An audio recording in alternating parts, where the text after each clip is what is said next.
एक दौर वो भी था जब इस लेखक के लिखे गीतों और संवादों के चर्चे महीनों तक रहा करते थे।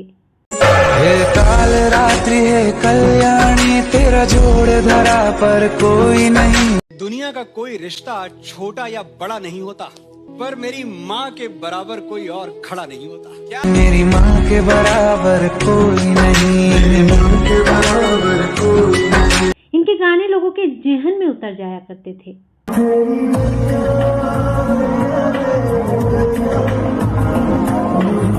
प्यार के तराने ऐसे कि प्रेमी दिल उम्मीदों से भर जाया करते थे। तुझे वो प्यार करेगा जैसे मैं करती हूँ।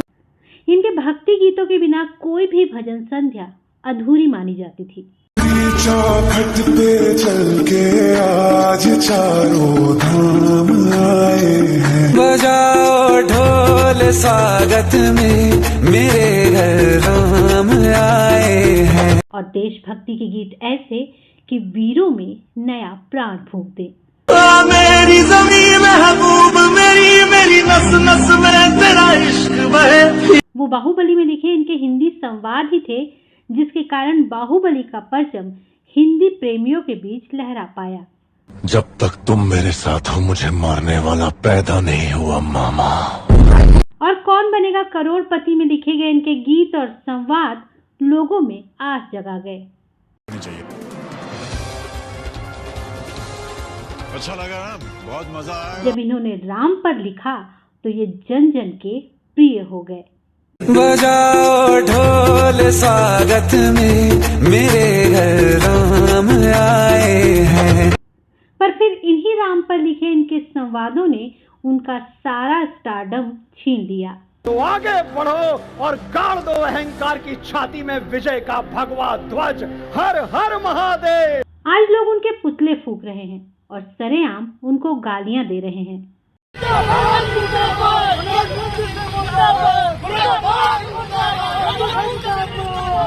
आखिर कौन है वो लेखक और क्यों उनको सर आंखों पर बिठाने वाले ही उनको जमीन की धूल चटाना चाहते हैं। आज हम आपको उनके बारे में ही सब कुछ बताएंगे। आप बने रहिए हमारे साथ। नमस्कार, मैं हूं नीलम शुक्ला देवांगन और आप देख रहे हैं द नीलम शुक्ला शो। तो आज हम बात कर रहे हैं आदि पुरुष के संवाद लेखक मनोज मुंतशिर शुक्ला की। लेकिन उससे पहले अगर आपने इस चैनल को अब तक सब्सक्राइब नहीं किया है तो सब्सक्राइब कर लीजिए और बेल आइकन को दबा दीजिए ताकि हमारे सारे नोटिफिकेशन आप तक समय पर पहुंच सके। तो जैसा कि आपने देखा और सुना कि मनोज मुंतशिर ने एक से बढ़कर एक गाने भी लिखे हैं और मनोज बॉलीवुड के फेमस राइटर्स में से एक हैं। भले ही मनोज आज किसी परिचय के मोहताज नहीं है, लेकिन एक समय ऐसा भी था जब उन्हें कोई नहीं जानता था और वो अपनी पहचान बनाने के लिए पापड़ बेल रहे थे। उनके जीवन और संघर्ष की बात करें तो हिंदी सिनेमा के मशहूर गीतकार मनोज का जन्म गौरीगंज अमेठी उत्तर प्रदेश में 27 फरवरी 1976 को हुआ। उनके पिता किसान और मां शिक्षिका थी। उनकी पत्नी नीलम मुंतशिर एक लेखिका है और उनका एक बेटा भी है। उनका असली नाम मनोज शुक्ला है और मुंतशिर उनका पेन नेम है। मनोज के मुंतशिर हो जाने की भी अपनी कहानी है। दरअसल एक बार खुद मनोज ने बताया था कि स्कूल के दौरान वो अपने लिए तखल्लुस ढूंढ रहे थे। जब एक शाम वो अमेठी की गलियों से गुजर रहे थे तब उन्होंने एक टी स्टॉल पर रेडियो में एक गाना सुना और वो गाना था, मुंतशिर हम हैं तो रुखसार पर शबनम क्यों है, आईने टूटते रहते हैं तुम्हें गम क्यों है। मनोज ने जैसे ही ये शब्द सुना उनको इस शब्द यानी कि मुंतशिर से प्यार हो गया और बस उसी पल से ये उनका पेन नेम बन गया। मनोज बचपन से ही कविताएं लिखते थे। एक बार उनके दोस्त उन्हें एक मुशायरे में ले गए और वहां उन्होंने अपनी कविताएं पढ़ी। लोगों को उनकी कविताएं काफी पसंद आई और यहीं से मनोज को लगा कि अब उन्हें कविताएं लगातार लिखनी चाहिए। मनोज के मुताबिक जब वो माध्यमिक कक्षा में थे तब मिर्जा गालिब की किताब दीवाने गालिब के संपर्क में आए। उन्हें उर्दू नहीं आती थी और उन्हें ये किताब पढ़नी थी। इसके लिए वो अपने घर के पास की मस्जिद से 2 रुपए की उर्दू की किताब ले आए। पहले उन्होंने उर्दू सीखी, फिर उन्होंने दीवाने गालिब पढ़ी और उसके बाद वो भी उर्दू में लिखने लगे। तेरी मिट्टी में मिल जावा तेरी गलियां, कौन तुझे यूं प्यार करेगा जैसे गानों को अपनी कलम से सजाने वाले गीतकार, शायर, संवाद लेखक मनोज ने सुपरहिट फिल्म बाहुबली के शानदार डायलॉग्स भी लिखे हैं।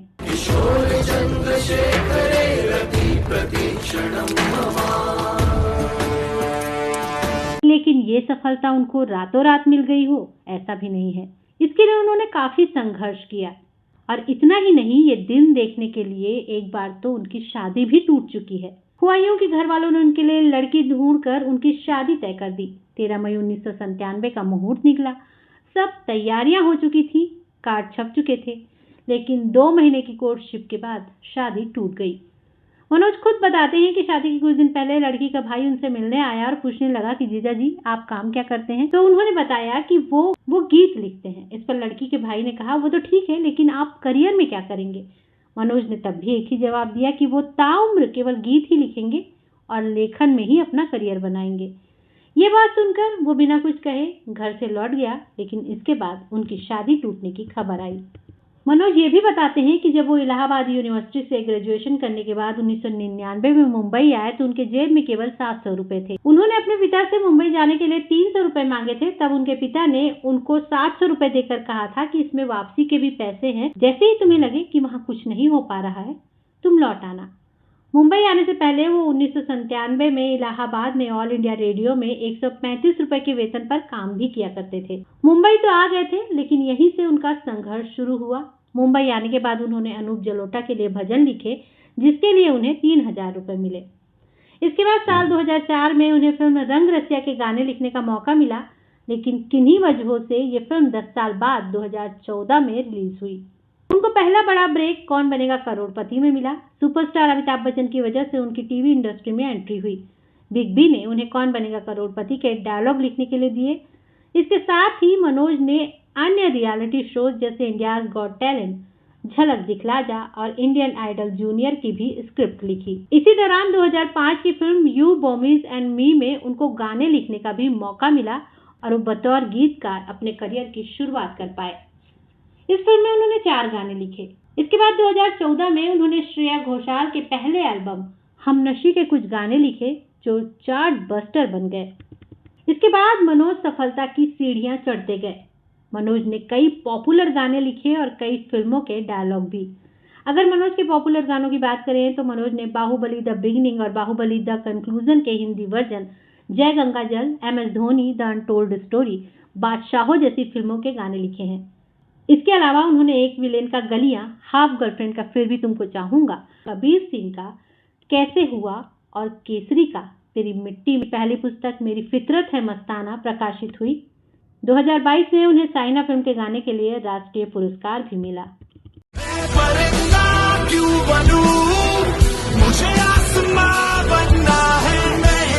अब आते हैं उनकी उस फिल्म और उसके डायलॉग पर जिसने मनोज को अर्श से फर्श पर ला दिया। बैन कर देनी चाहिए और उनके पर केस होना चाहिए, अच्छे से केस होना चाहिए। कहता हूँ किसी हिंदू को ये नहीं देखना चाहिए और इस फिल्म को तुरंत से तुरंत बैन कर देना चाहिए। यहाँ रावण हंसता हुआ जो है सो दिखाई दे रहा है जैसे वो हनीमून मना के आ रहा हो। इसका कारण है उनके वो डायलॉग जो उन्होंने फिल्म आदि पुरुष में लिखे हैं। वैसे तो मनोज ने पूरी फिल्म के डायलॉग ही गुड़ का गोबर लिखी है, पर लोगों को सबसे ज्यादा आपत्ति लंका दहन के पहले हनुमान के किरदार के उस डायलॉग को लेकर है जिसमें वो कहते हैं, कपड़ा तेरे बाप का, कपड़ा तेरे बाप का, तेल तेरे बाप का, तेल तेरे बाप का, आग भी तेरे बाप की और जलेगी भी तेरे बाप की, आग भी तेरे बाप की और जलेगी भी तेरे बाप। इतना ही नहीं, उनके और भी कई डायलॉग हैं जो काफी चीप हैं और इन दिनों चर्चा में हैं। एक दृश्य में रावण का एक राक्षस हनुमान को कहता है, तेरी बुआ का बगीचा है कि हवा खाने चला आया। ये तेरी बुआ का बगीचा है जो हमारी बहनों को हाथ लगाएंगे उनकी लंका लगा देंगे। वहीं मेघनाथ का एक डायलॉग है कि रघुपति राघव राजा राम बोल और अपनी आज जान बचा ले, वरना आज खड़ा है कल लेटा हुआ मिलेगा तेरा शेषनाग। इस तरह के चीप डायलॉग लिखने के बाद भी मनोज मुंतसिर इस बात से बेपरवाह हैं कि उन्होंने कोई गलती की है। वो अपने इस गलत लेखन पर बार बार सफाई दे रहे हैं, तरह तरह से आपत्ति जता रहे हैं। बहुत सारे प्रोपेगेंडा अपना रहे हैं, लेकिन एक भी बार वो माफी नहीं मांग रहे हैं। बजरंगबली दार्शनिक बातें नहीं करते, बजरंगबली भगवान नहीं है, भक्त हैं। हमने उनको भगवान बनाया बाद में। क्यों 5 डायलॉग उठा के अगर आप मुझे ट्रोल कर रहे हैं तो मैं क्षमा चाहूंगा, लेकिन ये पूरी तरह से टारगेटिंग है। यहाँ दादियाँ नानियाँ जब रामायण की कथा सुनाती थी तो ऐसे ही इसी भाषा में सुनाती थी। अब जिसने मेरे घर राम आए हैं लिखकर हर किसी को रुला दिया था, वही अगर राम जी से बुलवाए गाड़ देंगे तो लोगों की आपत्ति स्वाभाविक है। अब इस गहरे दाग को धोने में मनोज को सालों लग जाएंगे।